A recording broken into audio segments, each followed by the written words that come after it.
Hello guys, welcome to the mind maintainer. आज इस नए साल के उपलक्ष्य में हम लोग द हिंदू एडिटोरियल सेक्शन को स्टार्ट करते हैं, जो डेली आपको मेंस के अकॉर्डिंग भी मिलेगा। आप मेंस में भी पूरा हेल्प करेगा ये वीडियो आपके लिए। तो देखिए, पहला हमारा है PMJAY सेहत योजना के बारे में। तो इसको मेंस में आप कैसे लिखेंगे, प्रीलिम्स में तो हो जाएगा। तो देखिए, इसको आप प्रधानमंत्री द्वारा केंद्र शासित प्रदेश जम्मू कश्मीर में आयुष्मान भारत PMJAY सेहत की शुरुआत की जाएगी। योजना में जम्मू एवं कश्मीर के सभी निवासियों को शामिल किया जाएगा। PMJAY सेहत योजना का पूरा नाम social adware for health and telemedicine सेहत, स्वास्थ्य और टेलीमेडिसिन के लिए सामूहिक प्रयास है। यह केंद्र शासित प्रदेश के लिए एक स्वास्थ्य बीमा योजना है।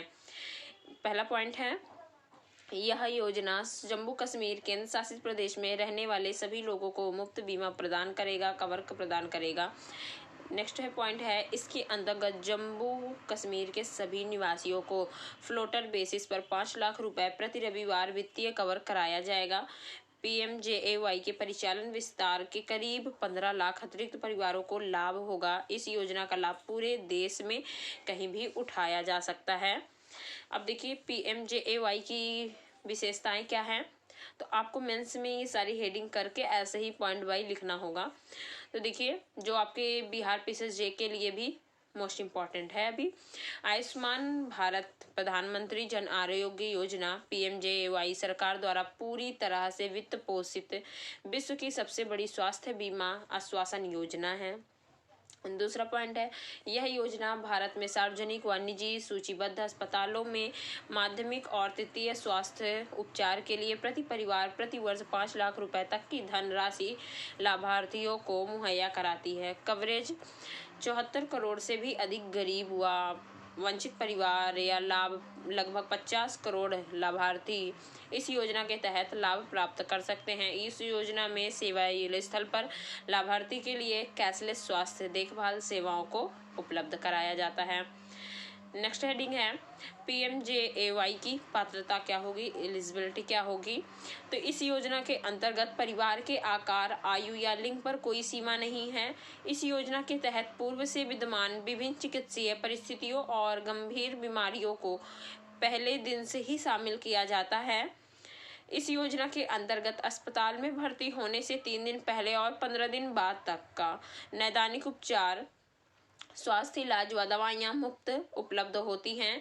यह एक पोर्टेबल योजना है, यानी कि लाभार्थी इसका लाभ पूरे देश में किसी भी सार्वजनिक या निजी सूचीबद्ध अस्पताल में उठा सकते हैं। इस योजना में लगभग 1393 प्रक्रियाएं और पैकेज शामिल हैं, जैसे कि दवाइयाँ, आपूर्ति, नैदानिक सेवाएं, चिकित्सकों की फीस, कमरे का शुल्क, OT और ICU शुल्क इत्यादि, जो मुफ्त उपलब्ध हैं। नेक्स्ट है, स्वास्थ्य सेवाओं के लिए निजी अस्पताल की प्रतिपूर्ति सार्वजनिक अस्पतालों के बराबर की जाती है। अब देखिए, ये तो हमारा एक टॉपिक ये हो गया। अब देखिए, सेकंड टॉपिक है, अगर इस पे बनते हैं क्वेश्चंस तो कैसे इसको लिखना है। National medicinal plants board NMPB, देखिए रेफरेंस है इसका। हाल ही में राष्ट्रीय औषधीय पादप बोर्ड ने औषधीय पौधों के लिए सहायता संघ का प्रारंभ किया है। औषधीय पौधों के लिए सहायता संघ के बारे में आयुष मंत्रालय के राष्ट्रीय औषधि पादप बोर्ड ने औषधीय पौधों की आपूर्ति श्रृंखला तथा मूल्य श्रृंखला के लिए हितधारकों के बीच संपर्क बनाने की आवश्यकता जताई है। इसके लिए NMPB ने एक सहायता संघ की शुरुआत की है। NMPB सहायता संघ या कंसोर्टिया द्वारा औषधीय पौधों से जुड़े कई पहलुओं को संबोधित किया जाएगा, जिसमें गुणवत्ता वाली रोपण सामग्री, अनुसंधान और विकास, खेती, औषधीय पौधों के व्यापार, बाजार इत्यादि शामिल हैं। इसके माध्यम से किसानों और निर्माताओं के बीच उत्कृष्ट संबंध स्थापित करने के लिए बीज से गोदाम दृष्टिकोण से शुरुआत की जा रही है, जिसके अंतर्गत गुणवत्ता वाली रोपण सामग्री, बेहतर कृषि पद्धति, फसल कटाई के बाद की उन्नत कार्य प्रणालियां से संबंधित पहलुओं पर ध्यान केंद्रित किया जाएगा। एनएमपीवी सहायता संघ के पहले चरण में औषधीय पौधों की प्रस्तावित प्रजातियां इस प्रकार से हैं: अश्वगंधा, विथानिया, सोमनिफेरा, पिपली, पाइपर आंवला, फिलाथम एम्बिलिका, गुलगुरु, फॉर्मिफोरा वाइटी and shatavari, racemosus, asparagus, racemosus, ये हैं। तो नेशनल मेडिसिनल प्लांट्स बोर्ड एनएमपीबी की स्थापना 2000 में औषधि पादपों के क्षेत्र को प्रोत्साहन देने के लिए की गई थी तथा वर्तमान में यह बोर्ड आयुष मंत्रालय में स्थित है। एनएमपीबी का मुख्य उद्देश्य हितधारकों अर्थात किसानों, व्यापारियों और विनिर्माताओं, उनमें से प्रत्येक को लाभान्वित करते चुके के बीच दृढ़ समन्वय विकसित करके औषधीय पादपों के विकास का क्षेत्र का विकास करना है।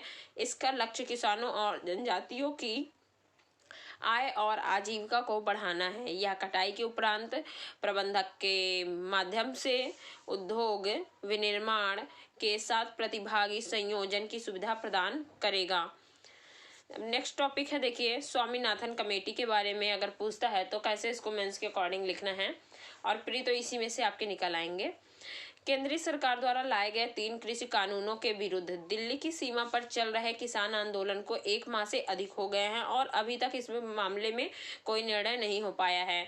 ज्ञातव्य है कि किसानों की प्रमुख मांगों में बहुचर्चित स्वामीनाथन आयोग की सिफारिशों को लागू किया जाना भी शामिल है।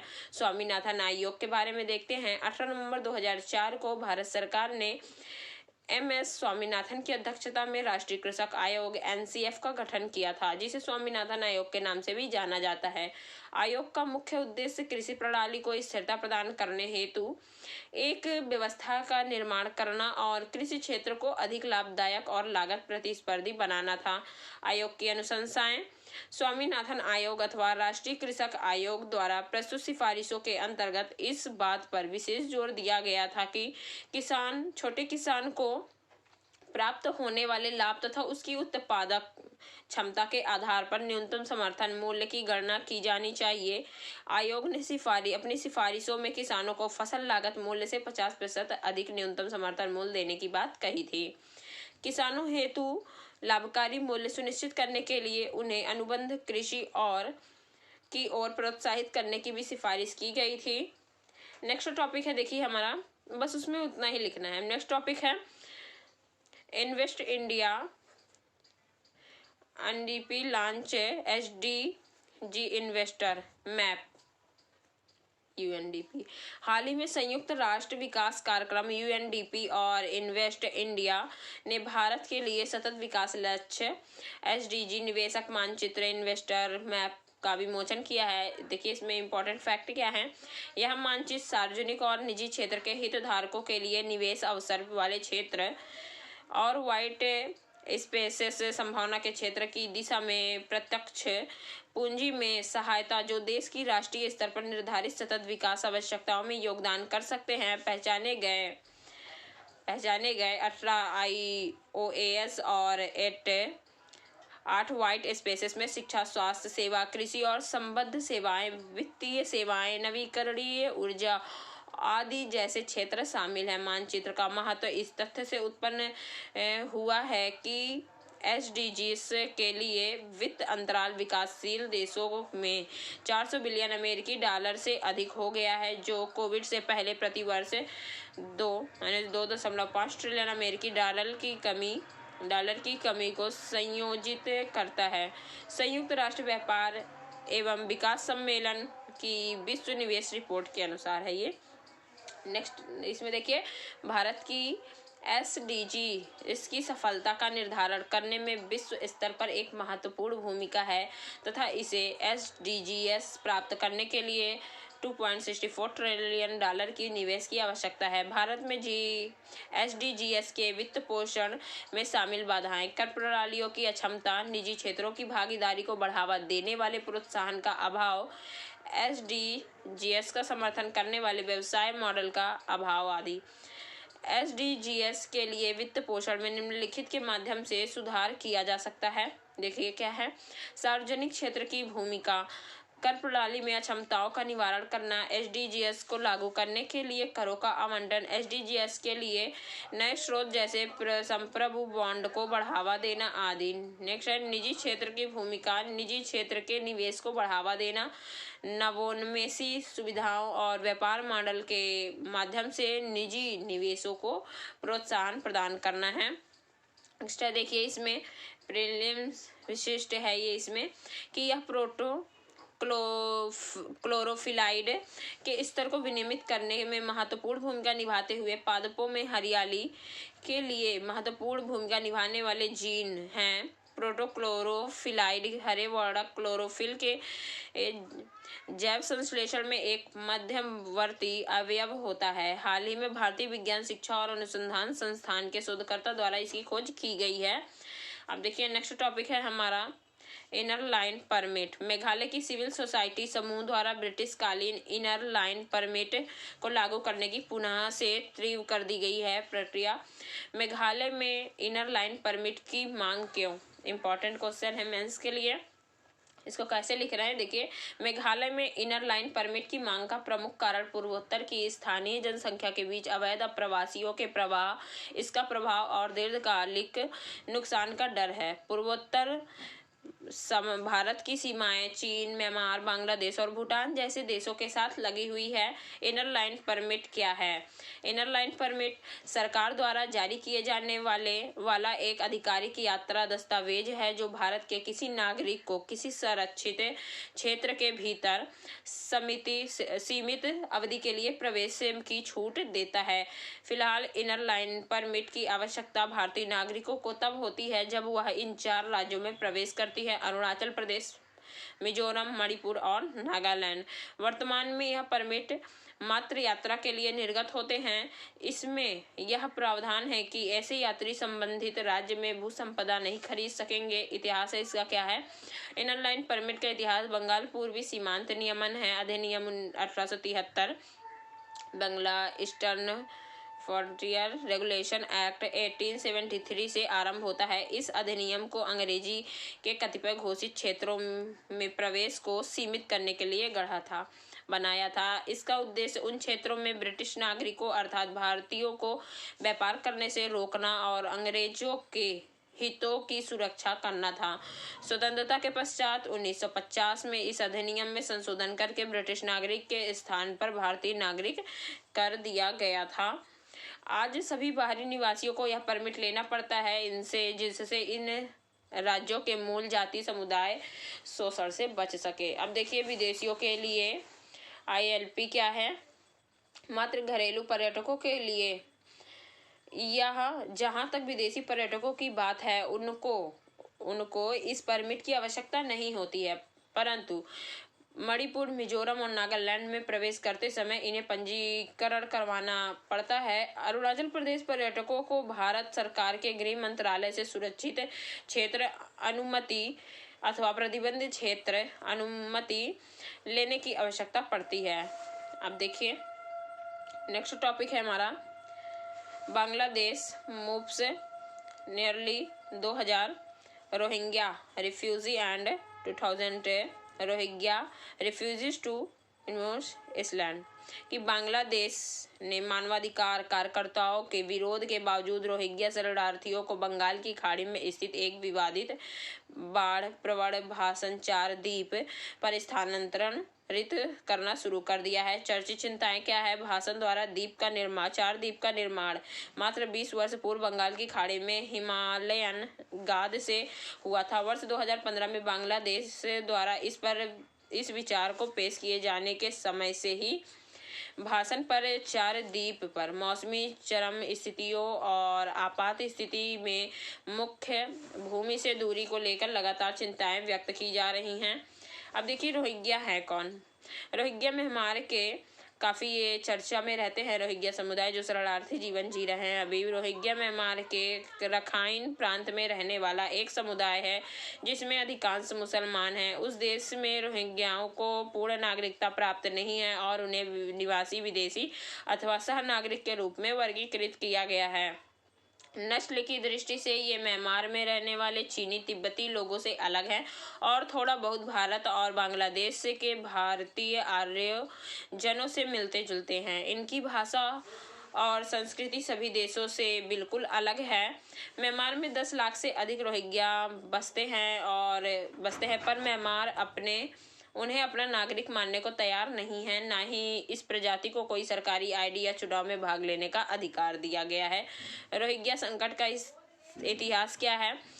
अधिकांश रोहिंग्या मुसलमान हैं, लेकिन कुछ रोहिंग्या अन्य धर्मों का भी अनुसरण करते हैं। 2017 में रोहिंग्या समुदाय के लोगों के विरुद्ध म्यांमार में हुई थी हिंसा म्यांमार में हुई थी। इस हिंसा के बाद लाखों रोहिंग्या म्यांमार को छोड़कर कहीं और चले गए। अब भी कई रोहिंग्या म्यांमार में ही रखाइन के राहत शिविर में दिन काट रहे हैं। रोहिंग्या समुदाय को सदियों पहले अराकान म्यांमार के मुगल शासकों ने यहाँ बसाया था। साल 1785 में बर्मा के बौद्ध लोगों ने देश के दक्षिणी हिस्से अराकान पर कब्जा कर लिया था। उन्होंने हजारों की संख्या में रोहिंग्या मुसलमानों को खदेड़कर बाहर भगाने की कोशिश की। इसी के बाद से बौद्ध धर्मों के लोगों और मुसलमानों के बीच हिंसा और कत्लेआम का शुरू हुआ और जो अब तक जारी है। क्या रोहिंग्या मुसलमान भारत के लिए खतरनाक हैं? देखिए अब इसका क्या आंसर है। एक रिपोर्ट के अनुसार रोहिंग्या बड़ी संख्या में जम्मू के कश्मीर भागों और जम्मू के सांबा और कठुआ इलाकों में बस गए हैं। ये इलाके हमारे अंतर्राष्ट्रीय सीमा से अधिक दूर नहीं हैं, जो भारत की सुरक्षा के लिए एक खतरा है। अताउल्लाह, जो अरकान रोहिंग्या सल्वेशन आर्मी का सरगना है, उसका जन्म कराची पाकिस्तान में हुआ था। इसकी परवरिश मक्का में हुई थी। ऐसा कहा जाता है कि ये रोहिंग्या मुसलमान पाकिस्तान के आतंकवाद संगठनों के साथ जुड़े हुए हैं और लगातार उनसे संपर्क में रहते हैं। सूत्रों का कहना है कि पाकिस्तान और आतंकवादी संगठन द्वारा रोहिंग्या जो बांग्लादेश के शरणार्थी कैंपों में रह रहे हैं को आतंकवादी बनाया जा रहा है और पूरे देश को अशांति फैलाने के लिए इनका इस्तेमाल किया जा रहा है। सऊदी अरबिया वहाबी ग्रुप इन्हें आतंकवाद की ट्रेनिंग दे रहा है। इतनी बातें इसमें लिखनी है। और देखिए, national films development corporation NFDC, इसमें क्या लिखना है। देखिए, मंत्रिमंडल ने राष्ट्रीय फिल्म विकास निगम के साथ 4 फिल्म मीडिया इकाइयों को विलय को स्वीकृति प्रदान कर दी है। राष्ट्रीय फिल्म विकास निगम एक केंद्रीय सार्वजनिक क्षेत्र उपक्रम है। इसे वर्ष 1975 में निगमित किया गया था। इसका उद्देश्य भारतीय फिल्म उद्योग के संगठित, कुशल और एकीकृत विकास को बनाए रखना व प्रोत्साहित करना है।